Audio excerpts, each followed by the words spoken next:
La vida más profunda. Escrito por Hayden Wilson Tozer. Capítulo 1. No hay avivamiento sin reforma.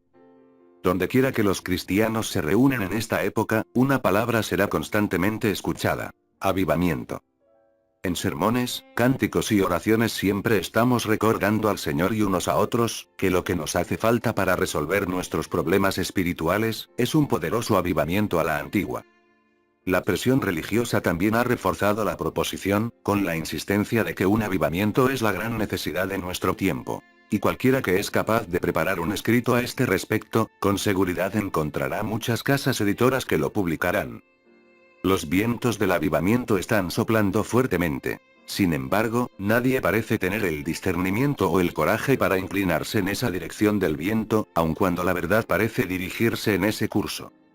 No olvidemos que en algunos países el Islam está disfrutando de un avivamiento. Y los últimos reportes que llegan del Japón, indican que después de un breve ocaso posterior a la Segunda Guerra Mundial el sintoísmo está teniendo un extraordinario auge.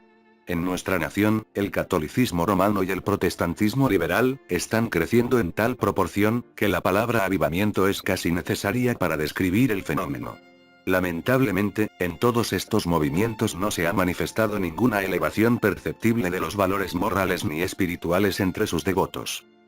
Como en los casos anteriores, aún el cristianismo popular, como ya está ocurriendo, podría disfrutar de un avivamiento completamente divorciado del poder transformador del Espíritu Santo, que dejaría a la Iglesia de la próxima generación, en peores circunstancias que las ocurridas si el avivamiento nunca hubiera ocurrido.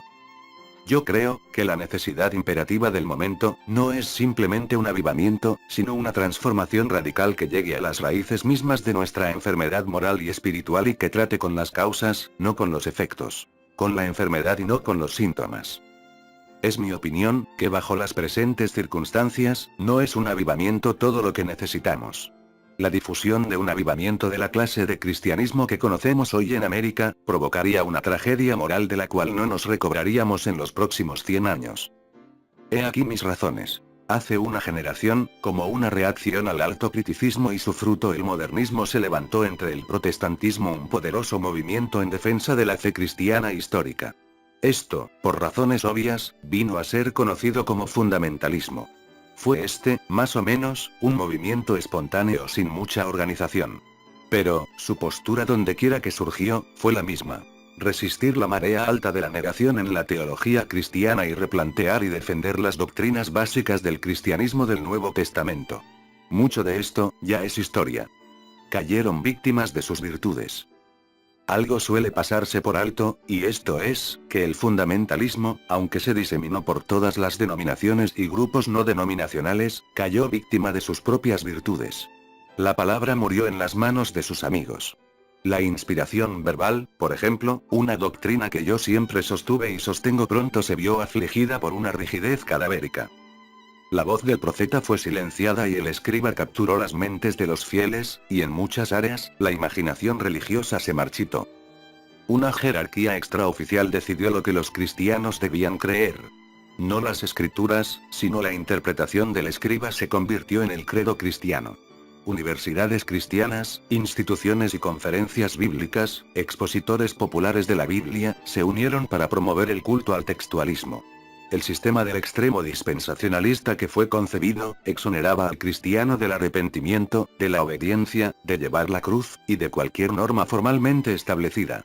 Porciones enteras del Nuevo Testamento fueron sacadas de la Iglesia y desechadas tras de un rígido sistema de trazar bien la palabra de verdad. Todo esto produjo una mentalidad hostil a la verdadera fe de Jesucristo y una niebla gélida se posó sobre el fundamentalismo. Pero en sus raíces, el terreno era familiar. Este era cristianismo del Nuevo Testamento y las doctrinas básicas de la Biblia estaban allí, aunque el clima no era nada favorable para los dulces frutos del Espíritu. El ambiente era totalmente diferente al de la iglesia primitiva y al de los grandes hombres y mujeres piadosos que sufrieron y cantaron en el pasado. Las doctrinas se escuchaban, pero algo vital se había perdido. El árbol de la sana doctrina había dejado de florecer. El trino de la tórtola era raramente escuchado y en su lugar, el loro se posaba en una percha a repetir sumisamente lo que aprendía, en un tono sombrío y monótono. La militante, poderosa y tonificante doctrina que surgió de la boca de los apóstoles, se convirtió, en la boca de los escribas, en algo completamente distinto y carente de poder. Cuando la letra triunfó, el espíritu se apartó, convirtiéndose el textualismo en la regla suprema. Esta fue la época de la cautividad babilónica para los creyentes.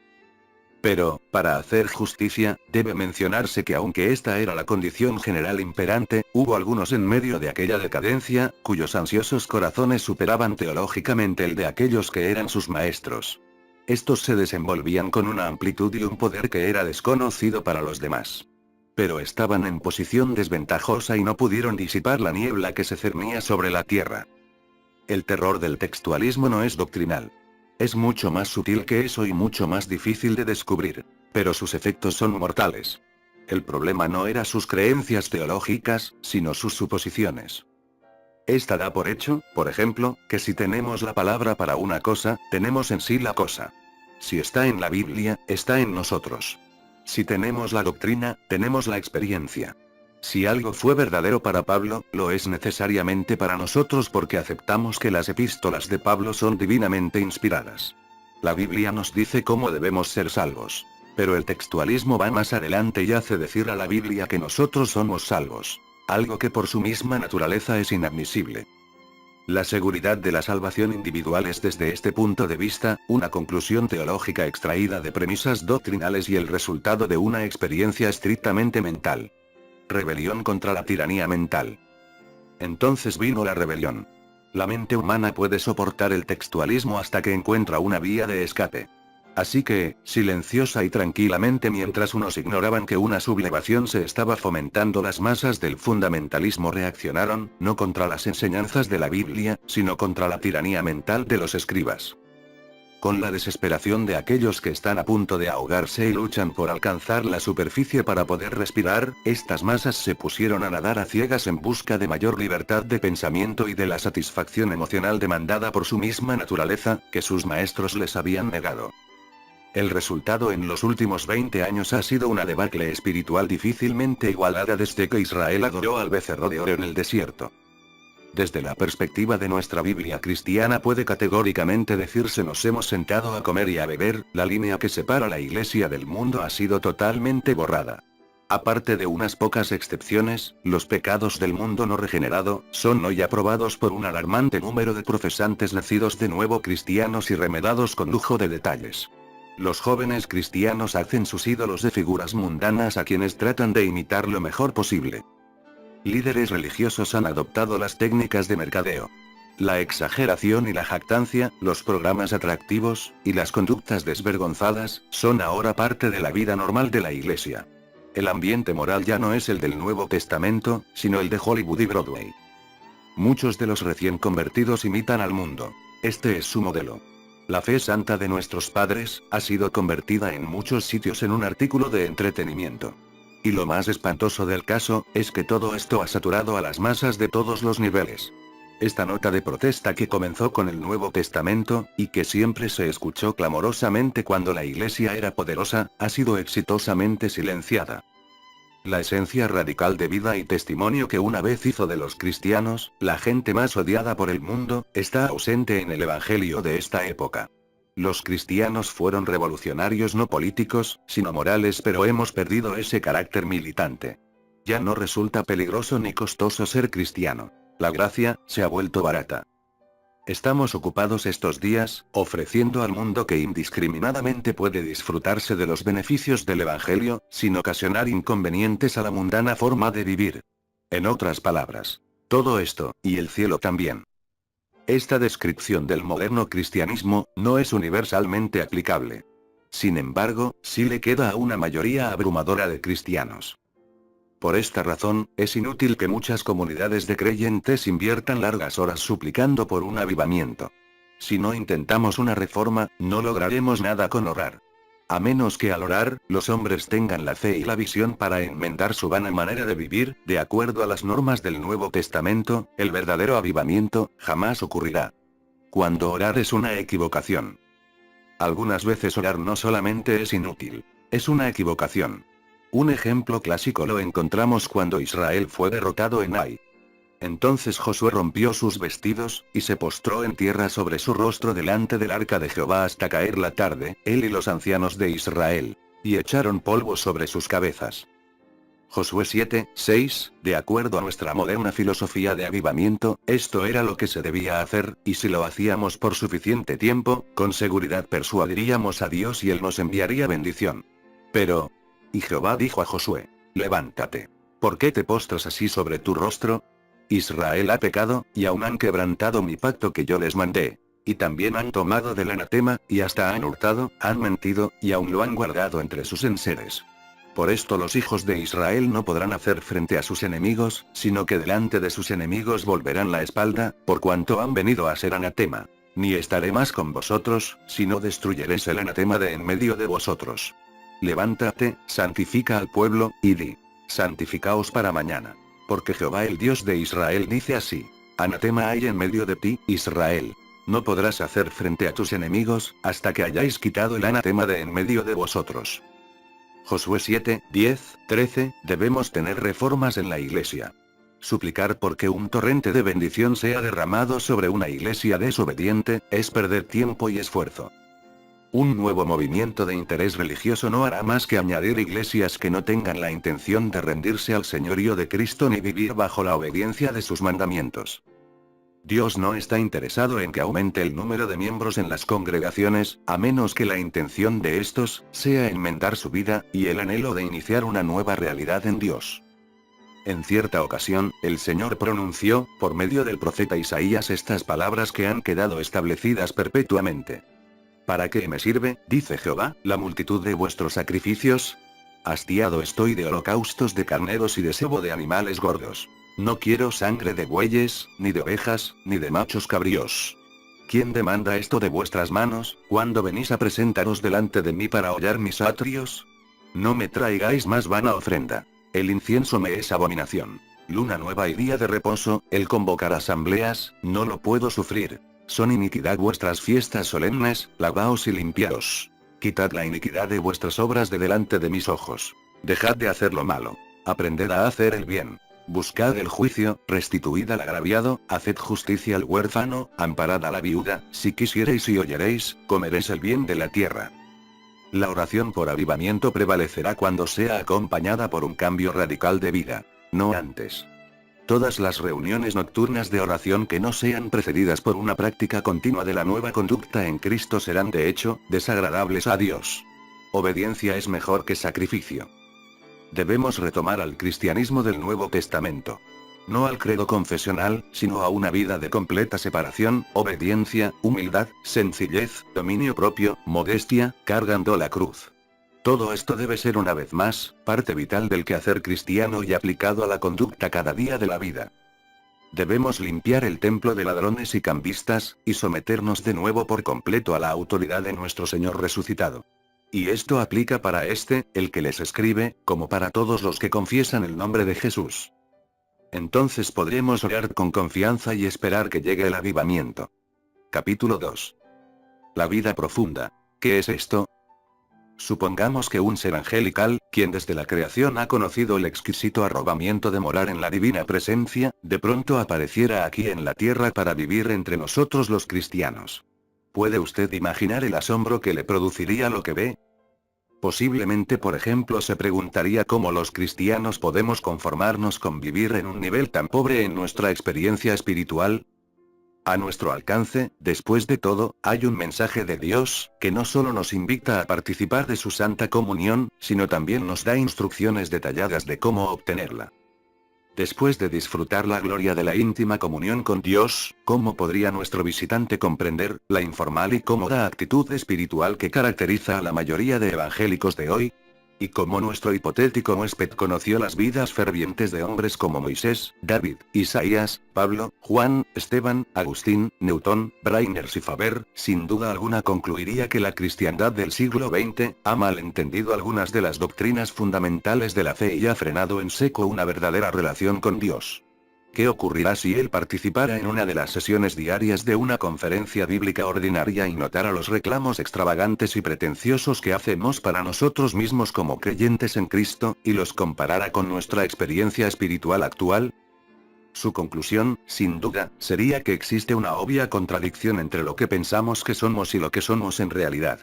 El clamor temerario de que somos hijos de Dios, que hemos resucitado con Cristo y que estamos sentados con Él en lugares celestiales, que somos morada del Espíritu, miembros del cuerpo de Cristo, hijos de una nueva creación.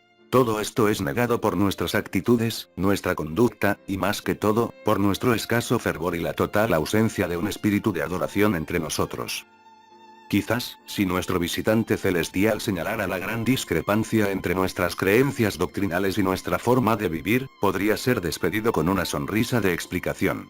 Lo cual no es nada más que la diferencia normal entre nuestra arraigada seguridad y nuestra inestable condición.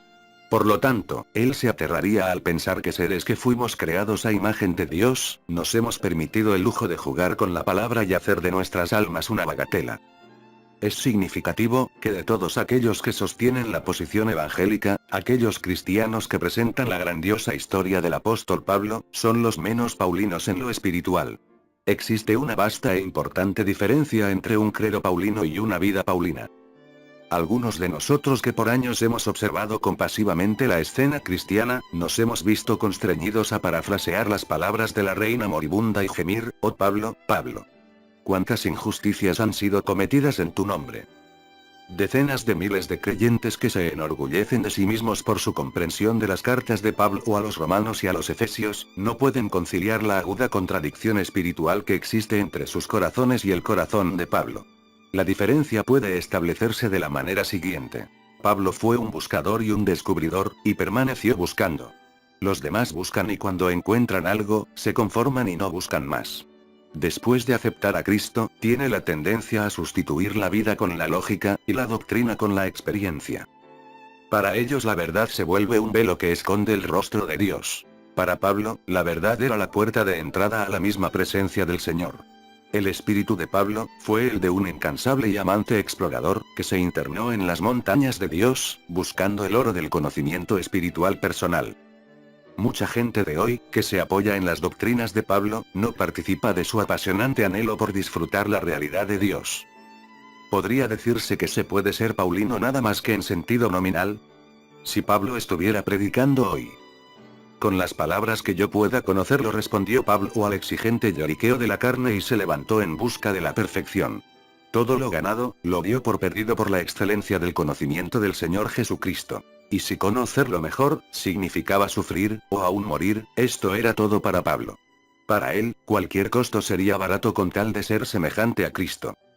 En efecto, una veintena de advertencias y nobles excusas habrían sido promovidas para detenerlo, y las hemos escuchado todas. Cuidado con tu salud, una amigable llamada de atención. Es muy peligroso que te vuelvas emocionalmente desequilibrado. Decían otros. Te vas a crear una reputación de extremista, exclamaría un tercero. Y un sensato maestro de Biblia con más teología que todos los anteriores, le aseguraría que no hay absolutamente nada más que buscar. Eres acepto en el amado, diría, y bendecido con toda clase de bendiciones espirituales en los lugares celestiales con Cristo. ¿Qué más quieres? Solo tienes que creer y esperar por los días de su triunfo. Así es como Pablo sería exhortado si viviera entre nosotros hoy. Porque en esencia, he escuchado las aspiraciones santas de los santos empañadas y apagadas cuando intentaron alcanzar intensamente un elevado grado de intimidad con Dios. Pero conociendo a Pablo como lo conozco, es seguro suponer que él no haría caso a este vil consejo de conveniencia, sino que echaría hacia adelante, a la meta por el premio del supremo llamamiento de Dios en Cristo Jesús. Y haríamos muy bien en seguirlo. Cuando el apóstol exclama a fin de conocerlo, él usa la palabra conocer, no en el sentido intelectual sino en el de una experiencia. Debemos ver por el significado, no con respecto a la mente, sino al corazón. El conocimiento teológico, es conocimiento acerca de Dios. Aunque es indispensable, no es suficiente. Este se relaciona con las necesidades espirituales del hombre, del mismo modo que con las de su cuerpo físico. No es el brocal que encierra el manantial lo que el empolvado viajero ansia, sino el agua dulce y fresca que fluye de allí. No es el conocimiento intelectual acerca de Dios el que sacia la antigua sed del corazón del hombre, sino la misma persona y presencia de Dios. Estas vienen a nosotros a través de la doctrina cristiana, pero son más que una doctrina. La verdad cristiana es designada para guiarnos a Dios, no para servir como un sustituto de Dios. Un nuevo anhelo entre los evangélicos. Dentro de los corazones de un creciente número de evangélicos, se ha levantado en días recientes un nuevo anhelo después de una inusitada experiencia espiritual.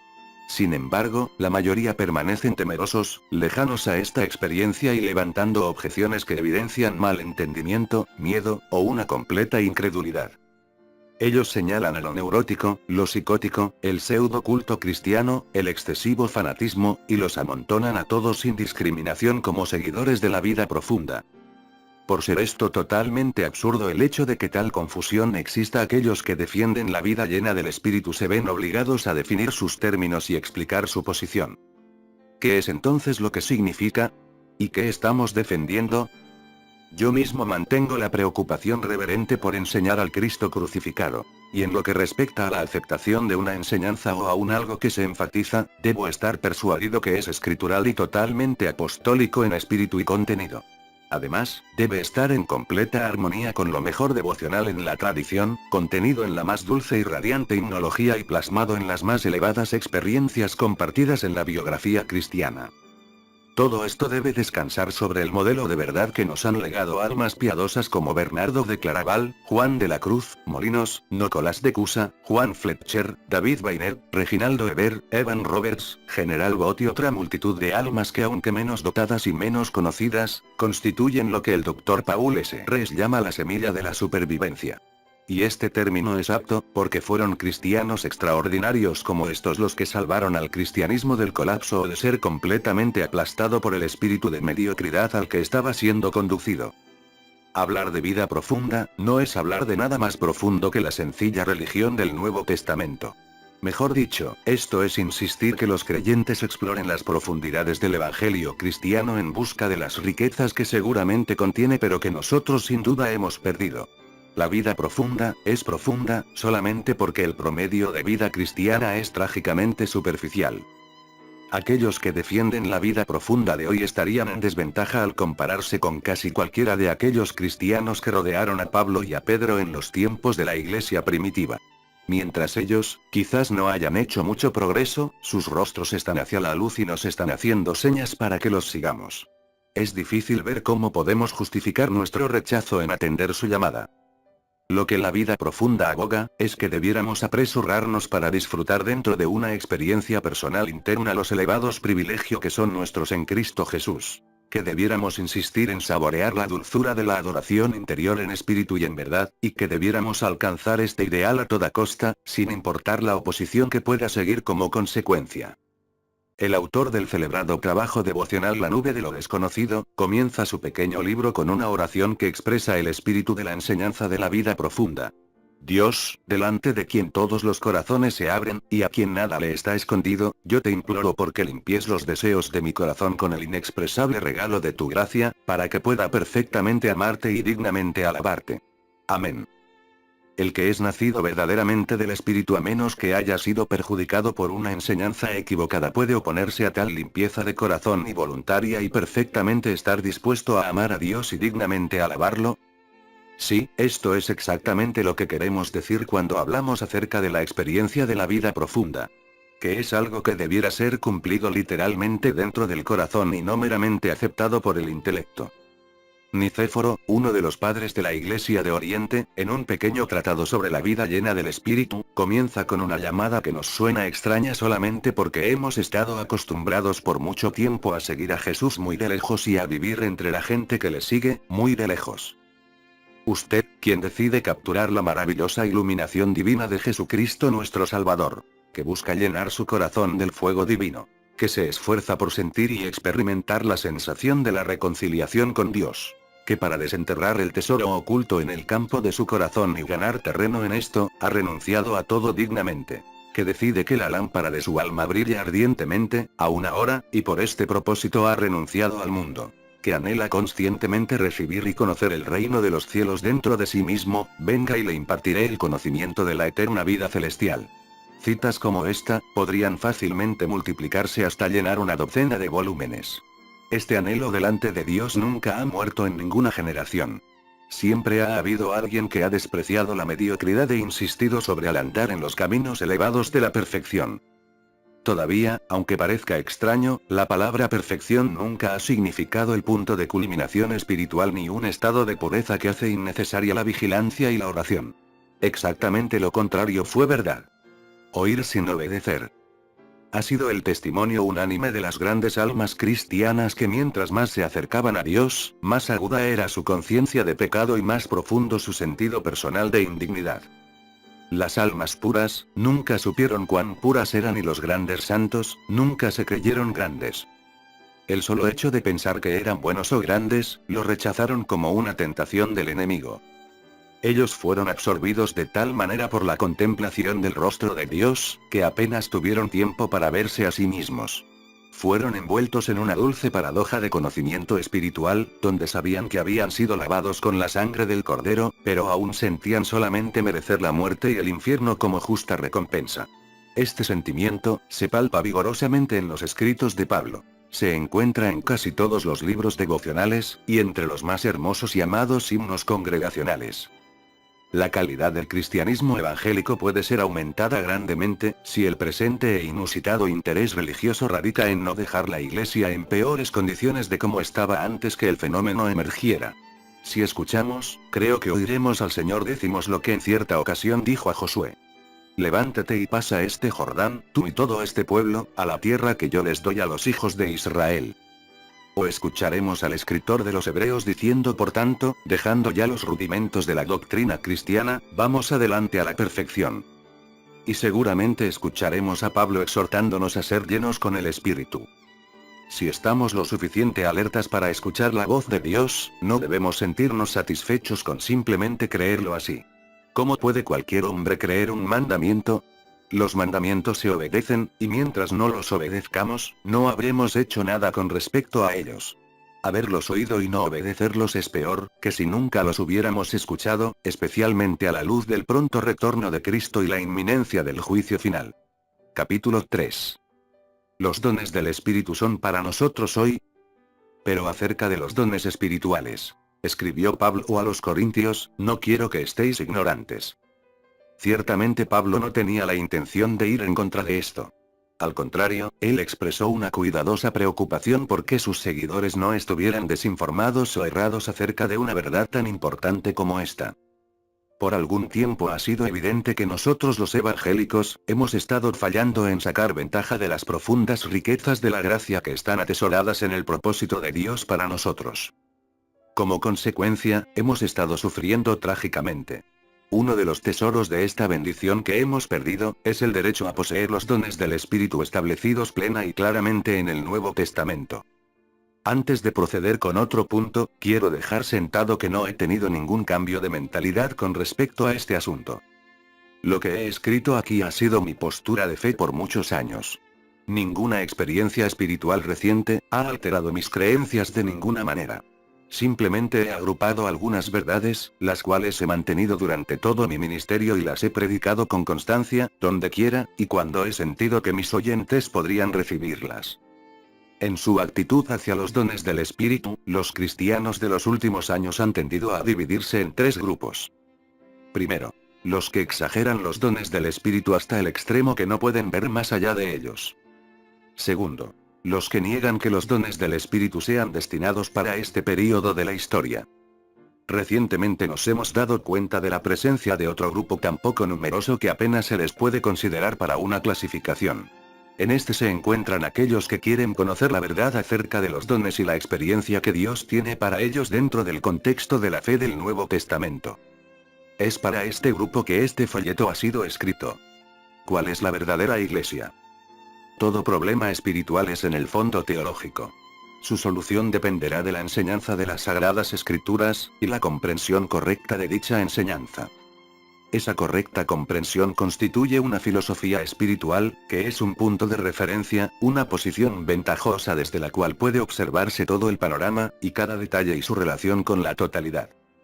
Una vez que esta posición ventajosa es lograda, estamos en condiciones de evaluar cada enseñanza o interpretación que se nos ofrece en nombre de la verdad.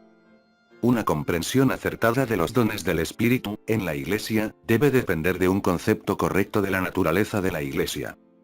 El problema del don no puede ser aislado de todas las demás implicaciones y ser establecido por sí mismo.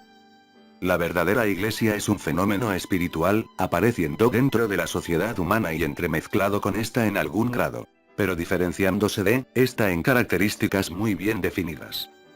Está integrada por personas regeneradas que difieren de los otros seres humanos, en que poseen una calidad de vida superior que les ha sido impartida en el momento de su renovación interior. Ellos son hijos de Dios en un sentido que no es válido para los demás seres creados. Su origen es divino y su ciudadanía celestial, adoran a Dios en espíritu, se regocijan en Jesucristo y no confían en la carne. Constituyen un pueblo escogido, real sacerdocio, nación santa, una gente peculiar. Han abrazado la causa de un hombre rechazado y crucificado que afirmó ser Dios y quien ha garantizado por su sacro honor, que va a preparar un lugar para ellos en la casa de su Padre, y retomará y los tomará a sí mismo y los conducirá allí con gozo. Entretanto, ellos llevarán la cruz, sufrirán todo lo que hombres impíos echen sobre ellos por su causa. Actuarán como embajadores y harán el bien a todos los hombres en su nombre. Creen firmemente que compartirán su triunfo, y por esta razón están perfectamente dispuestos a compartir su rechazo por una sociedad que no los entiende. No tienen malos sentimientos. Solo caridad y compasión y un fuerte deseo, porque todos los hombres vengan al arrepentimiento y se reconcilien con Dios. Este es un sumario de uno de los aspectos que el Nuevo Testamento enseña acerca de la Iglesia. Pero otra verdad más reveladora y significativa para todos los que buscan información acerca de los dones del Espíritu, es que la Iglesia es un cuerpo espiritual, una entidad orgánica unida por la vida que habita en el centro de ellos. Los miembros ligados entre sí. Cada miembro está unido a todos los demás por una relación de vida. Como puede decirse que el alma del hombre es la vida de su cuerpo, así el Espíritu Santo es la vida de la Iglesia. La idea de que la Iglesia es el cuerpo de Cristo no es errónea, y está muy lejos de ser una simple figura de discurso. Al apóstol Pablo en 3 de sus epístolas establece esta verdad, con tal sobriedad de tono y tanto lujo de detalles, que impide la idea de que el empleo de esta analogía se interprete como una ilustración casual en lugar de algo que se ha intencionado literalmente. La clara y enfática enseñanza de este gran apóstol es que Cristo es la cabeza de la Iglesia, la cual es su cuerpo. El paralelo es trazado cuidadosamente y continuado a lo largo del pasaje. Las conclusiones son elaboradas desde la doctrina y el elemento moral descansa sobre esto. De la misma manera que un hombre está compuesto de un cuerpo con varios miembros y una cabeza que lo dirige, la verdadera Iglesia es un cuerpo del cual los cristianos son los miembros y Cristo es la cabeza. La mente, cabeza, trabaja a través de los miembros del cuerpo, usándolos para cumplir propósitos inteligentes. Pablo habla del pie, la mano, el oído, el ojo, y se refiere a ellos como miembros del cuerpo, cada uno con una función propia y limitada. Pero es el Espíritu el que obra en ellos, 1 Corintios 12, 1, 31. La enseñanza de la Iglesia como cuerpo de Cristo, en 1 Corintios 12, sigue a una lista de ciertos dones espirituales y revela la necesidad de esos dones. La cabeza puede trabajar inteligentemente, solo si estos órganos han sido designados para tareas diferentes. Es la mente que ve, pero necesita un ojo para cumplir la función. Es la mente la que escucha, pero no puede hacerlo sin oídos. Y toda esta variedad de miembros, constituye los instrumentos que la mente usa para desenvolverse en el mundo externo y llevar a cabo sus planes. Todo el trabajo del hombre es hecho por su mente. Así, el trabajo de la Iglesia, es hecho por el Espíritu. Pero para realizar su obra, debe establecer en el cuerpo a ciertos miembros con habilidades específicamente creadas para usarlas como medio a través del cual el espíritu puede fluir hacia el final previsto. Esto es brevemente la filosofía de los dones del espíritu. ¿Cuántos dones?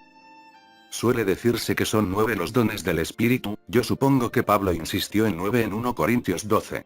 No obstante, Pablo menciona no menos de 17, 1 Corintios 12, 4, 11, 27, 31, Romanos 12, 3, 8, Efesios 4, 7, 11. Estos no son talentos naturales, sino dones impartidos por el Espíritu Santo para ubicar al creyente en su posición en el cuerpo de Cristo. Son como pipas de un enorme órgano, que producen una amplia gama de sonidos, que una vez armonizados, se convierten en música de exquisita calidad. Pero son, repito, más que talentos, dones espirituales. Los talentos naturales permiten al hombre desenvolverse en el mundo natural. Pero a través del cuerpo de Cristo, Dios está haciendo una obra eterna arriba y más allá de la esfera de la naturaleza caída. Esto requiere una intervención sobrenatural. El trabajo religioso puede ser hecho por hombres comunes sin los dones del Espíritu de una manera eficiente. Pero el trabajo designado para lo eterno, puede ser hecho solamente por el Espíritu eterno. Ninguna obra es eterna en sí misma a menos que sea hecha por el Espíritu a través de los dones que Él mismo ha implantado en las almas de los redimidos.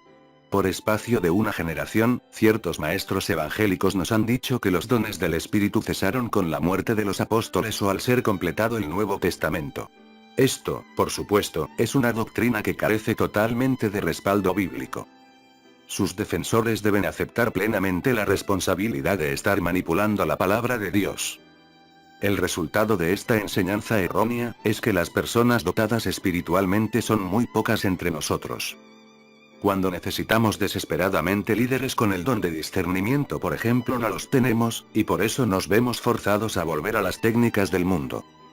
Estas espantosas horas claman fuertemente por hombres con el don penetrante de la profecía. En lugar de esto, tenemos hombres que organizan reuniones, encuestas y paneles de discusión. Necesitamos hombres con el don de ciencia. En su lugar tenemos hombres con educación formal, nada más. De esta manera debemos estar preparados para las trágicas horas cuando Dios decida ponernos al lado de los así llamados evangélicos y levantar otro movimiento para mantener el cristianismo del Nuevo Testamento vivo en la tierra. No digamos somos hijos de Abraham porque Dios es capaz de hacer hijos de Abraham de estas piedras. La realidad de este asunto, es que las Escrituras enfatizan el imperativo de poseer los dones del Espíritu. Pablo nos urge a codiciar y desear los dones espirituales, 1 Corintios 14, 1. Esto no parece presentarse como una opción, sino como un mandato escritural para aquellos que han sido llenos con el poder del Espíritu. Pero quiero añadir un consejo de prevención. Los diferentes dones espirituales no tienen un valor equivalente como Pablo se empeñó en explicar cuidadosamente. Algunos hermanos han exagerado uno de los 17 dones desproporcionadamente. Entre esos hermanos han habido almas muy piadosas. Sin embargo, la moral general que resulta de esta enseñanza, nunca ha sido buena.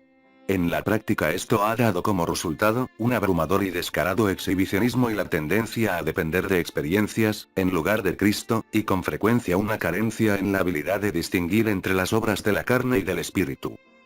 Aquellos que niegan que los dones sean para hoy, y los que insisten en hacer de los dones una diversión están equivocados. Todos estamos padeciendo las consecuencias de su error. Ahora, no hay ninguna razón para permanecer en la duda. Tenemos el derecho de esperar que nuestro Señor conceda a su Iglesia los dones del Espíritu, los cuales Él jamás ha dejado fuera de nuestro alcance, pero que no hemos recibido por nuestro torpe error de incredulidad. Es absolutamente factible, el hecho de que Dios está aún impartiendo los dones del Espíritu a cualquiera que Él quiera, y en la medida que lo desee, ya que Él puede cumplir sus condiciones a pesar de las imperfecciones.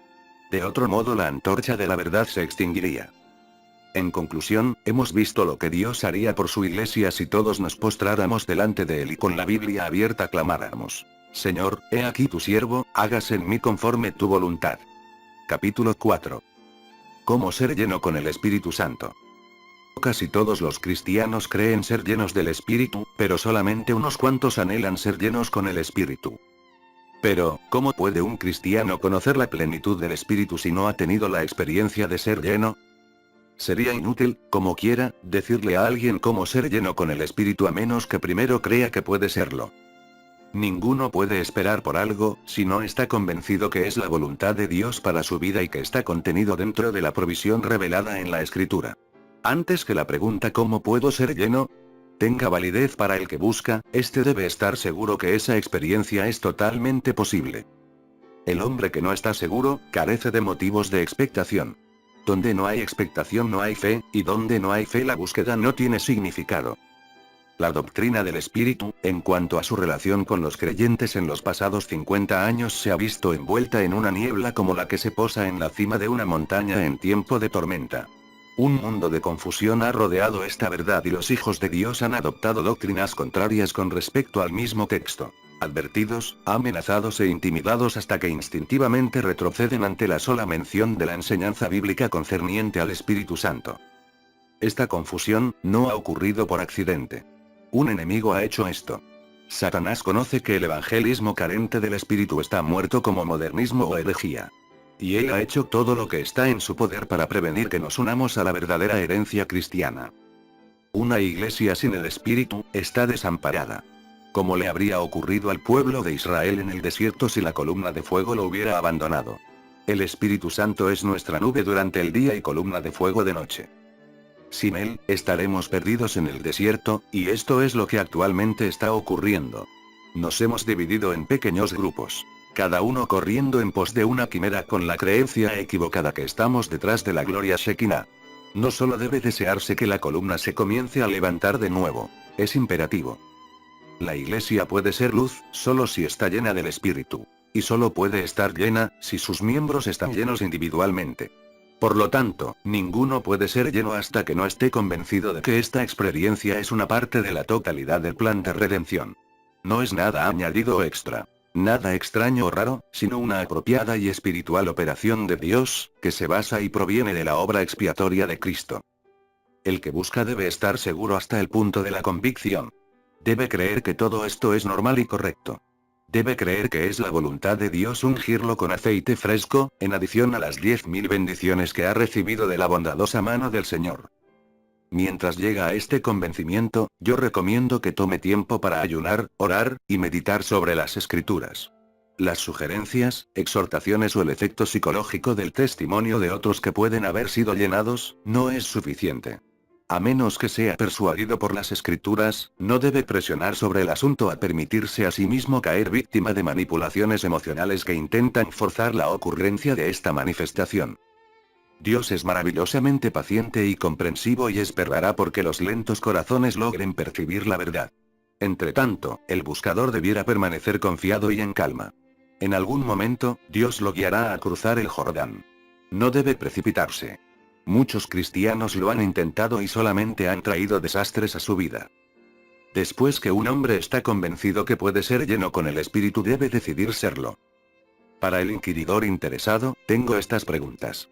¿Está seguro que desea ser poseído por un espíritu que mientras es puro y amable, sabio y amante, insistirá en ser el Señor de su vida? ¿Está seguro que usted quiere ser tomado por uno que requiere obediencia total a lo que está escrito en la palabra? ¿Que no tolerará ninguna clase de pecado en su vida? ¿Egoísmo y autojustificación? ¿Que tomará la dirección completa de su vida y ejercerá su soberanía para probarlo y disciplinarlo? ¿Que desarraigará de usted muchos objetos que usted ama y que secretamente dañan su alma? A menos que usted responda con un rotundo sí a estas preguntas, usted no quiere ser llenado. Puede que anhele el estremecimiento, la victoria, o el poder, pero no realmente ser lleno con el Espíritu. Su anhelo es mucho menos que un pálido deseo y muy poco convincente para agradar a Dios, quien demanda todo, o nada. De nuevo pregunto, ¿está seguro que necesita ser lleno con el Espíritu? Decenas de miles de cristianos, legos, predicadores y misioneros, se las arreglan para seguir adelante sin haber tenido una experiencia clara de la llenura del Espíritu Santo. Esta labor sin el Espíritu puede conducir solamente a la tragedia en el día de Cristo, y esto es algo que el común de los cristianos parece haber olvidado. ¿Pero qué acerca de usted? Quizás, sus bases doctrinales están lejos de creer en la crisis de la llenura del Espíritu. Muy bien, vea el fruto de dicha doctrina. ¿Qué está produciendo su vida? ¿Está haciendo obra religiosa, predicando, cantando, escribiendo, promoviendo? ¿Pero cuál es la calidad de su trabajo? Es verdad, usted recibe el Espíritu en el momento de su conversión. Pero, ¿no es también verdad que no está listo sin una favorable unción para resistir la tentación, obedecer las Escrituras, comprender la verdad, vivir victoriosamente, morir en paz y sin ninguna confusión en cuanto a la segunda venida de Cristo? Si por otro lado, su alma gime por Dios, por el Dios vivo, y su seco y vacío corazón se desespera viviendo una vida cristiana normal sin una unción adicional, entonces le pregunto, ¿es su deseo algo que lo consume? ¿Es la cosa más grande en su vida? ¿Ha echado fuera la multitud de sus actividades religiosas comunes y se ha llenado con el ferviente anhelo que puede ser descrito solamente como el dolor del deseo? Si su corazón exclama sí a estas preguntas, usted está en el camino hacia un quebrantamiento espiritual que transformará su vida completamente. Esta es la clase de preparación para recibir la unción del Espíritu en la que muchos cristianos fallan. Posiblemente nadie fue jamás llenado, sin antes pasar por un período de profunda turbación y confusión interior. Cuando nos encontramos en la entrada de este estado, la tentación es sentir pánico y optar por la retirada. Satanás nos exhorta a tomar esto con calma, a que sintamos miedo de naufragar de la fe y deshonremos al Señor que nos compró. Por supuesto que Satanás no se preocupa por nosotros, ni por el Señor. Su propósito es mantenernos amedrentados y desarmados en el día del conflicto. Millones de creyentes aceptan sus hipócritas mentiras como verdades evangélicas y vuelven a sus cuevas como los profetas de Abdías a comer pan y agua. Antes de ser llenos debemos estar vacíos. Antes de que Dios pueda llenarnos de Él, debemos estar vacíos de nosotros mismos. Este es el vacío que provoca el desagradable dolor y desesperación del yo, del cual muchas personas han padecido justamente antes de su nueva y radiante experiencia. Debe haber una total autodevaluación, una muerte a todas las cosas fuera y dentro de nosotros, o jamás podrá ser real la llenura con el Espíritu Santo. El venerado ídolo que he conocido, cualquier cosa que éste sea, ayúdame a quitarlo de tu trono y adorarte solo a ti. Cantamos esto con suma facilidad, pero anulamos nuestra oración con nuestra renuencia a desplazar al mismo ídolo del cual cantamos. Abandonar a nuestro último ídolo, equivale a zambullirnos en un estado de soledad interior que ninguna reunión evangélica, o compañerismo con otros cristianos jamás podrá curar. Por eso, muchos cristianos optan por una vida sin compromiso. Tienen algo de Dios, pero no todo. Y Dios tiene algo de ellos, pero no todo. Por eso viven vidas tibias y tratan de ocultar detrás de una brillante sonrisa y armoniosos coros, la miseria espiritual que albergan en su interior. Una cosa debiera estar clara como el cristal. El viaje del alma a través de la noche oscura no tiene mérito alguno. El sufrimiento y la soledad no hacen que un hombre aprecie a Dios. Todo viene de su bondad sobre el plano de la sangre redentora de Cristo y esto es un don gratuito, sin nada adicional. Lo que el alma agonizante hace, es quebrantar sus particulares intereses y centrar su atención en Dios. Todo lo que ha sido hecho antes, es para la preparación del camino del alma para el divino acto de la llenura. La llenura no es en sí algo complicado. Personalmente, huyo del cómo de fórmulas en las cosas espirituales porque creo que la respuesta a la pregunta ¿cómo puedo ser lleno? Puede ser respondida en 4 palabras. Todas ellas, verbos activos. Rendirse, pedir, obedecer, creer. Rendirse. Así que, hermanos, os ruego por las misericordias de Dios, que presentéis vuestros cuerpos en sacrificio vivo, santo, agradable a Dios, que es vuestro culto racional. No os conforméis a este siglo, sino transformaos por medio de la renovación de vuestro entendimiento, para que comprobéis cuál sea la buena voluntad de Dios, agradable y perfecta. Romanos 12, 1, 2, pedir. Pues si vosotros, siendo malos, sabéis dar buenas dádivas a vuestros hijos, ¿cuánto más vuestro Padre Celestial dará el Espíritu Santo a los que se lo pidan? Lucas 11, 13, obedecer. Otro es el que da testimonio acerca de mí, y sé que el testimonio que da en mí es verdadero.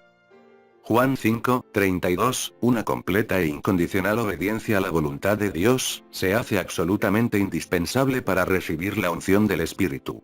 Mientras esperamos delante de Dios, busquemos reverentemente las Escrituras y esperemos escuchar la voz suave y calmada para aprender lo que nuestro Padre Celestial espera de nosotros. Entonces, creyendo en su instrucción, obedezcamos con lo mejor de nuestra disposición y nuestra comprensión. Esto solo quiero saber de vosotros. ¿Recibisteis el Espíritu por las obras de la ley, o por el oír con fe? Gálatas 3, 2, mientras la llenura del Espíritu se recibe por fe, y solamente por fe, debemos tener cuidado con esa imitación de fe la cual no es más que un asentimiento intelectual de la verdad.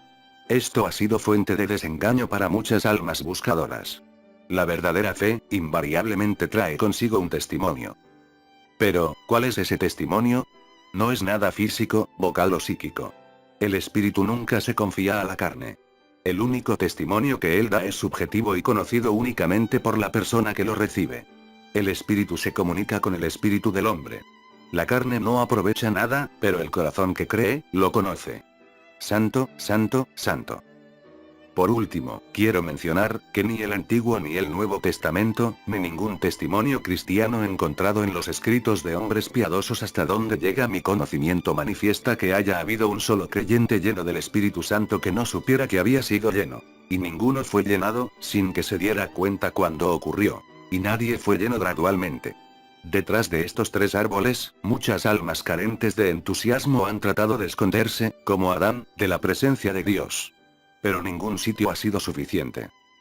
El hombre que no sabe cuándo fue lleno, nunca lo fue, lo que se puede olvidar es la fecha del acontecimiento. Y el hombre que espera ser llenado gradualmente, nunca lo será del todo. A mi juicio, la relación del espíritu con el creyente es la más vital interrogante que enfrenta la Iglesia en esta época. Los problemas levantados por el cristianismo existencialista o la neortodoxia son nada en comparación con esta interrogante. Ni el ecumenismo, ni las teorías escatológicas, ni ninguna de estas cosas merece alguna clase de consideración hasta que cada creyente pueda dar una respuesta afirmativa a la pregunta: ¿recibió el Espíritu Santo desde que creyó? Qué refrescante podrá ser, que después de haber sido llenos con el Espíritu, nos demos cuenta para nuestro deleite que la misma llenura ha contribuido a resolver nuestros otros problemas. La inspiración verbal, por ejemplo, una doctrina que yo siempre sostuve y sostengo, pronto se vio afligida por una rigidez cadavérica. La voz del profeta fue silenciada y el escriba capturó las mentes de los fieles, y en muchas áreas, la imaginación religiosa se marchitó. Una jerarquía extraoficial decidió lo que los cristianos debían creer. No las escrituras, sino la interpretación del escriba se convirtió en el credo cristiano. Universidades cristianas, instituciones y conferencias bíblicas, expositores populares de la Biblia, se unieron para promover el culto al textualismo. El sistema del extremo dispensacionalista que fue concebido, exoneraba al cristiano del arrepentimiento, de la obediencia, de llevar la cruz, y de cualquier norma formalmente establecida. Porciones enteras del Nuevo Testamento fueron sacadas de la Iglesia y desechadas tras de un rígido sistema de trazar bien la palabra de verdad. Todo esto produjo una mentalidad hostil a la verdadera fe de Jesucristo y una niebla gélida se posó sobre el fundamentalismo. Pero en sus raíces, el terreno era familiar. Este era cristianismo del Nuevo Testamento y las doctrinas básicas de la Biblia estaban allí, aunque el clima no era nada favorable para los dulces frutos del Espíritu. El ambiente era totalmente diferente al de la Iglesia primitiva y al de los grandes hombres y mujeres piadosos que sufrieron y cantaron en el pasado. Las doctrinas se escuchaban, pero algo vital se había perdido. El árbol de la sana doctrina había dejado de florecer. El trino de la tórtola era raramente escuchado y en su lugar, el loro se posaba en una percha a repetir su misa, una conclusión teológica extraída de premisas doctrinales y el resultado de una experiencia estrictamente mental. Rebelión contra la tiranía mental. Entonces vino la rebelión. La mente humana puede soportar el textualismo hasta que encuentra una vía de escape. Así que, silenciosa y tranquilamente mientras unos ignoraban que una sublevación se estaba fomentando, las masas del fundamentalismo reaccionaron, no contra las enseñanzas de la Biblia, sino contra la tiranía mental de los escribas. Con la desesperación de aquellos que están a punto de ahogarse y luchan por alcanzar la superficie para poder respirar, estas masas se pusieron a nadar a ciegas en busca de mayor libertad de pensamiento y de la satisfacción emocional demandada por su misma naturaleza, que sus maestros les habían negado. El resultado en los últimos 20 años ha sido una debacle espiritual difícilmente igualada desde que Israel adoró al becerro de oro en el desierto. Desde la perspectiva de nuestra Biblia cristiana puede categóricamente decirse: nos hemos sentado a comer y a beber, la línea que separa la Iglesia del mundo ha sido totalmente borrada. Aparte de unas pocas excepciones, los pecados del mundo no regenerado, son hoy aprobados por un alarmante número de profesantes nacidos de nuevo cristianos y remedados con lujo de detalles. Los jóvenes cristianos hacen sus ídolos de figuras mundanas a quienes tratan de imitar lo mejor posible. Líderes religiosos han adoptado las técnicas de mercadeo. La exageración y la jactancia, los programas atractivos, y las conductas desvergonzadas, son ahora parte de la vida normal de la Iglesia. El ambiente moral ya no es el del nublamiento completamente divorciado del poder transformador del Espíritu Santo, que dejaría a la Iglesia de la próxima generación, en peores circunstancias que las ocurridas si el avivamiento nunca hubiera ocurrido. Yo creo que la necesidad imperativa del momento, no es simplemente un avivamiento, sino una transformación radical que llegue a las raíces mismas de nuestra enfermedad moral y espiritual y que trate con las causas, no con los efectos. Con la enfermedad y no con los síntomas. Es mi opinión, que bajo las presentes circunstancias, no es un avivamiento todo lo que necesitamos. La difusión de un avivamiento de la clase de cristianismo que conocemos hoy en América, provocaría una tragedia moral de la cual no nos recobraríamos en los próximos 100 años. He aquí mis razones. Hace una generación, como una reacción al alto criticismo y su fruto el modernismo, se levantó entre el protestantismo un poderoso movimiento en defensa de la fe cristiana histórica. Esto, por razones obvias, vino a ser conocido como fundamentalismo. Fue más o menos, un movimiento espontáneo sin mucha organización. Pero, su postura dondequiera que surgió, fue la misma. Resistir la marea alta de la negación en la teología cristiana y replantear y defender las doctrinas básicas del cristianismo del Nuevo Testamento. Mucho de esto, ya es historia. Cayeron víctimas de sus virtudes. Algo suele pasarse por alto, y esto es, que el fundamentalismo, aunque se diseminó por todas las denominaciones y grupos no denominacionales, cayó víctima de sus propias virtudes. La palabra murió en las manos de sus amigos. La vida más profunda. Escrito por Hayden Wilson Tozer. Capítulo 1. No hay avivamiento sin reforma. Dondequiera que los cristianos se reúnen en esta época, una palabra será constantemente escuchada: avivamiento. En sermones, cánticos y oraciones siempre estamos recordando al Señor y unos a otros, que lo que nos hace falta para resolver nuestros problemas espirituales, es un poderoso avivamiento a la antigua. La presión religiosa también ha reforzado la proposición, con la insistencia de que un avivamiento es la gran necesidad de nuestro tiempo. Y cualquiera que es capaz de preparar un escrito a este respecto, con seguridad encontrará muchas casas editoras que lo publicarán. Los vientos del avivamiento están soplando fuertemente. Sin embargo, nadie parece tener el discernimiento o el coraje para inclinarse en esa dirección del viento, aun cuando la verdad parece dirigirse en ese curso. No olvidemos que en algunos países el Islam está disfrutando de un avivamiento. Y los últimos reportes que llegan del Japón, indican que después de un breve ocaso posterior a la Segunda Guerra Mundial el sintoísmo está teniendo un extraordinario auge. En nuestra nación, el catolicismo romano y el protestantismo liberal, están creciendo en tal proporción, que la palabra avivamiento es casi necesaria para describir el fenómeno. Lamentablemente, en todos estos movimientos no se ha manifestado ninguna elevación perceptible de los valores morales ni espirituales entre sus devotos. Como en los casos anteriores, aún el cristianismo popular, como ya está ocurriendo, podría disfrutar de un avivamiento lo que aprendía, en un tono sombrío y monótono. La militante, poderosa y tonificante doctrina que surgió de la boca de los apóstoles, se convirtió, en la boca de los escribas, en algo completamente distinto y carente de poder.